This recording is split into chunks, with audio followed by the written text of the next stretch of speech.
പൊന്നോണത്തെ വരവേൽക്കാൻ മലയാളി മണ്ണൊരുങ്ങുമ്പോൾ ഓണപ്പൂക്കൾക്ക് തേടി ഇനിയും തമിഴ്നാട്ടിലേക്ക് മാത്രം നോക്കേണ്ട. ഹൈറേഞ്ചിന്റെ സ്വന്തം മണ്ണിൽ വിരിഞ്ഞ പൂക്കളുമായി ഇടുക്കി സേനാപതി തരിശായി കിടക്കുന്ന 1/2 ഏക്കർ ഭൂമിയെ പൂപ്പാടമാക്കി മാറ്റി. ഓണവിപണിയെ പുതിയൊരു വിജയഗാഥ തീർക്കുകയാണ് കർഷകനായ സിന്ധു കണ്ണൻ.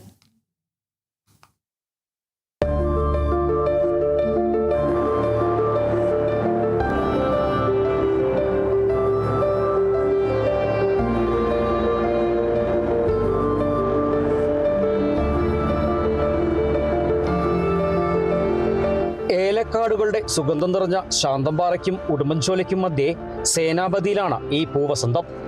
ഒരിക്കൽ നെൽകൃഷി ചെയ്തിരുന്ന ഭൂമി പിന്നീട് വർഷങ്ങളോളം തരിശായി കിടന്നു. ഈ ഭൂമി പാട്ടത്തിനടുത്താണ് വടക്കേക്കര വീട്ടിൽ സിന്ധു കണ്ണൻ പൂക്കൃഷിക്ക് തുടക്കമിട്ടത്. കഴിഞ്ഞ വർഷത്തെ പരീക്ഷണ കൃഷി നൽകിയ ആത്മവിശ്വാസം ഇത്തവണ വലിയൊരു പൂപ്പാടമൊരുക്കാനുള്ള പ്രചോദനമായി. ബംഗളൂരുവിൽ നിന്നെത്തിച്ച ഗുണമേന്മയുള്ള 4000-ഓളം ഹൈബ്രിഡ് തൈകൾ ജൂൺ മാസത്തിലാണ് പാടത്ത് നട്ടത്. ഇന്ന് മഞ്ഞയും ഓറഞ്ചും നിറത്തിൽ ചെണ്ടുമല്ലിയും വാടാമുല്ലയും ജമന്തിയും പൂത്തുലഞ്ഞു നിൽക്കുകയാണ്.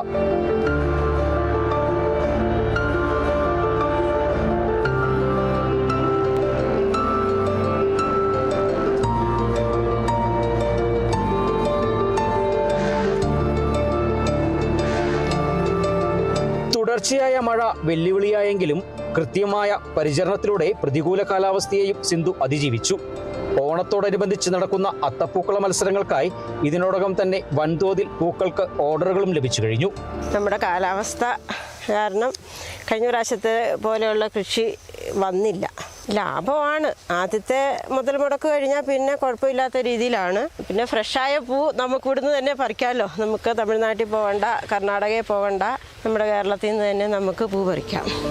പൂക്കൾ വാങ്ങാനെത്തുന്നവർ മാത്രമല്ല, ഈ പൂവസന്തം കാണാനും ചിത്രങ്ങളും സെൽഫികളും പകർത്തുന്നതിനുമായി സഞ്ചാരികളും സേനാപതിയിലെത്തുന്നുണ്ട്. ഏലത്തിനും തേയിലയ്ക്കും പേരുകെട്ട ഇടുക്കിയുടെ മണ്ണിൽ പൂക്കൃഷിക്കും സാധ്യതയുണ്ടെന്ന് തെളിയിക്കുകയാണ് സിന്ധു. തമിഴ്നാടൻ പൂക്കളെ മാത്രം ആശ്രയിച്ചിരുന്ന ഹൈറേഞ്ചിൽ ഇത്തവണ ഓണപ്പൂക്കൾ വിരിഞ്ഞത് സ്വന്തം മണ്ണിൽ തന്നെ.